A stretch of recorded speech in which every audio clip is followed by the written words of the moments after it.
കണ്ടന്റിന്റെ ഇന്നത്തെ എപ്പിസോഡിലേക്ക് എല്ലാവർക്കും സ്വാഗതം. അങ്ങനെ പ്രസാദമൊക്കെ മേടിച്ച് കഴിഞ്ഞിട്ടിരിക്കുന്നുണ്ട് ആങ്ങളമാര്. ഗോമതിനെയും ബാലനെയും കാണുമ്പോൾ സ്വന്തമായിട്ട് രണ്ട് മിഠായി മേടിച്ചു കൊടുക്കാൻ കഴിവില്ല, ഹോട്ടലിൽ പോയി ഭക്ഷണം മേടിച്ചു കൊടുക്കാൻ കഴിവില്ല, അമ്പലത്തിലെ പ്രസാദോട്ടുള്ള കഴിക്കിന് എന്നൊക്കെ പറഞ്ഞ് പരിഹസിക്കുന്നുണ്ട്. മൂത്ത ചേട്ടൻ പറയുന്നുണ്ട്, നീ മിണ്ടാണ്ട് കിട, പ്രസാദത്തിന്റെ മുന്നിലും അമ്പലത്തിന്റെ മുന്നിൽ വെച്ച് വഴക്ക് പാടില്ല, അതുകൊണ്ട് നീ ഒന്ന് അടങ്ങുമെന്ന് പറയുന്നു. ഇല്ല ചേട്ടാ, എനിക്ക് ഇവനെ കാണുമ്പോ എന്തെങ്കിലുമൊക്കെ പറയാൻ തോന്നുന്നു എന്നൊക്കെ പറയുമ്പോൾ ബാലൻ പെട്ടെന്ന് ഇവന്മാരെ ഞാനൊന്ന് ശരിയാക്കുന്നു പറഞ്ഞപ്പോൾ ഗോമതി പറയുന്നുണ്ട്, വേണ്ട, നമ്മളോടല്ല പറയണെന്നുള്ള രീതിയിൽ നടന്നാൽ മതി എന്ന് പറയുന്നുണ്ട്. ആ സമയത്ത് മറ്റൊരു സ്ത്രീ വന്നിട്ട്, ആയി ഗോമതി, നീ സാധാരണ വെള്ളിയാഴ്ചയുള്ള അമ്പലത്തിൽ വരുന്നേ, ഇന്നെന്താ പ്രത്യേകത എന്ന് ചോദിക്കുമ്പോൾ ഇന്നെന്റെ പിറന്നാളാണെന്ന് പറഞ്ഞു. അപ്പൊ ഹാപ്പി ബർത്ത്ഡേ ഗോമതി എന്ന് പറയുമ്പോൾ താങ്ക്സ് എന്ന് പറയുന്നുണ്ട്. അപ്പൊ പറയുന്നത്, നമ്മുടെ കൂടെ രക്തബന്ധമുള്ളവർ പോലും മറക്കുന്ന ദിവസമാണ് നമുക്കുള്ളത്, പിന്നെ ഇനി എന്നൊക്കെ പറഞ്ഞ് ഗോമതി പറയുമ്പോൾ ആങ്ങളമാരിങ്ങനെ ഒന്നും മിണ്ടാണ്ട് നിൽക്കുകയായിരിക്കും. പിന്നെ പറയുന്നുണ്ട്, ഈ സാരി കണ്ടോ, ബാലേട്ടൻ എടുത്തതെന്നാണ്, 30,000 രൂപ വിലയുണ്ട്, കാഞ്ചീപുരത്ത് നിന്ന് നെയ്ത് കൊണ്ടുവന്നാണെന്നൊക്കെ പറയുമ്പോൾ ആ നല്ല ഭംഗിയുണ്ട് എന്നൊക്കെ പറഞ്ഞ് ആ സ്ത്രീ പോവും. അത് കേൾക്കുമ്പോ എന്തായാലും ഏട്ടന്മാർക്ക് ചെറിയൊരു ചമ്മലുണ്ടാവുന്നുണ്ട്. ഒന്നും മേടിച്ചു കൊടുക്കില്ല, പിശുക്കനാണെന്നല്ല വിചാരിച്ചിരുന്നത്. പിന്നെ പ്രസാദം കഴിച്ചോണ്ടിരിക്കുകയായിരിക്കുമല്ലോ, ആ സമയത്ത് ഒരു പൂജാരി വന്നിട്ട് പറയുന്നുണ്ട്, ഇനി പ്രസാദം വേണോ, തീർന്നല്ല, വേണ്ട, നല്ല രുചിയുണ്ടെന്ന് പറഞ്ഞപ്പോൾ ഇതേ ബാലന്റെ വകയാണ് ഇന്നത്തെ പ്രസാദോട്ട്, 500 പേർക്കാണ് ബാലൻ ഗോമതിയുടെ പിറന്നാൾ പ്രമാണിച്ച് പ്രസാദോട്ട് തന്നെ കൊടുത്തേക്കണേന്ന് പറഞ്ഞപ്പോൾ പെട്ടെന്ന് തന്നെ ഇളയ ആങ്ങളയ്ക്ക് ദേഷ്യം വരുന്നുണ്ട്. അയ്യോ, അത് കളയാൻ പോകും, പറഞ്ഞേ കളയാൻ പാടില്ല, ദൈവത്തിന്റെ പ്രസാദമാണ്, ഇത് കളയരുത്, ഇത് മുഴുവൻ കഴിക്കണം എന്ന് പറഞ്ഞ് പൂജാരി അവിടെ നിന്ന് പോകും.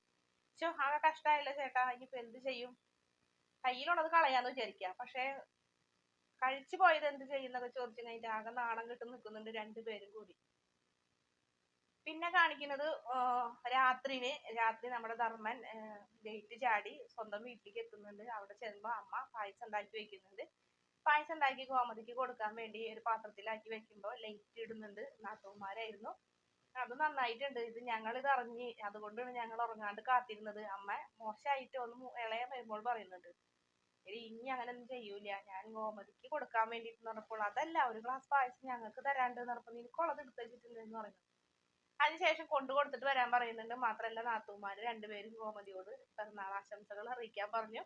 ധർമ്മം പറയുന്നുണ്ട് ശരി എന്ന് പറഞ്ഞിട്ടുണ്ട്. പിന്നീട് കാണിക്കുന്നത് മദ്യപിക്കുന്നുണ്ട് ബാലൻ, രഹസ്യമായി മദ്യപിക്കുന്നു. അതിനുശേഷം എല്ലാ തവണത്തെ പിറന്നാൾ പോലെ തന്നെ മക്കളെ മുന്നിൽ വിളിച്ചിരുത്തി കഥകളൊക്കെ പറയുന്നുണ്ട്. ഇതിനിടയ്ക്ക് ധർമ്മനെ നമ്മുടെ ആര്യം പിടികൂടുന്നുണ്ട്. ആര്യം പറയുന്നുണ്ട്, കൃഷ്ണമംഗലത്തെ പായസം ഇവിടെ വേണ്ട, കൊണ്ടുകൊടുക്കാൻ, എടാ എന്റെ ചേച്ചിക്ക് ഇത് വളരെ ഇഷ്ടാവൂടാ, നീ എന്നെ സഹായിക്കണം എന്നൊക്കെ പറയും.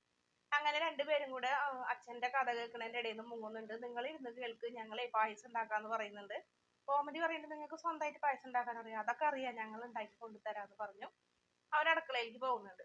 പിന്നീട് ബാലൻ കഴിഞ്ഞു പോയ എല്ലാ കാര്യങ്ങളും എല്ലാ പിറന്നാളും ഇതേപോലെ പറയാറുണ്ട്. അത് കോമഡിനെ കണ്ടുമുട്ടിയത് തുടങ്ങി പ്രണയിച്ച് വിവാഹം കഴിച്ച കാര്യങ്ങൾ വരെയും എല്ലാ കാര്യങ്ങളും മക്കളോട് ഇന്ന് പറയുന്നുണ്ട്. മക്കളെല്ലാരും അത് കേട്ടിരിക്കുന്നുണ്ട്. ബോറടി എങ്കിലും കേൾക്കാൻ താല്പര്യമില്ല എന്ന് പറയാൻ ആർക്കും ധൈര്യമില്ല, അതുകൊണ്ടൊക്കെ കേട്ടിരിക്കണം. അതിനുശേഷം ആര്യന്റെ അടുത്തേക്ക് പായസം എന്തായെന്ന് അറിയാൻ വേണ്ടി കഴിഞ്ഞിട്ട് ഗോമതി ചെല്ലുന്നുണ്ട്. പക്ഷെ അവര് വാതില് തുറക്കില്ല.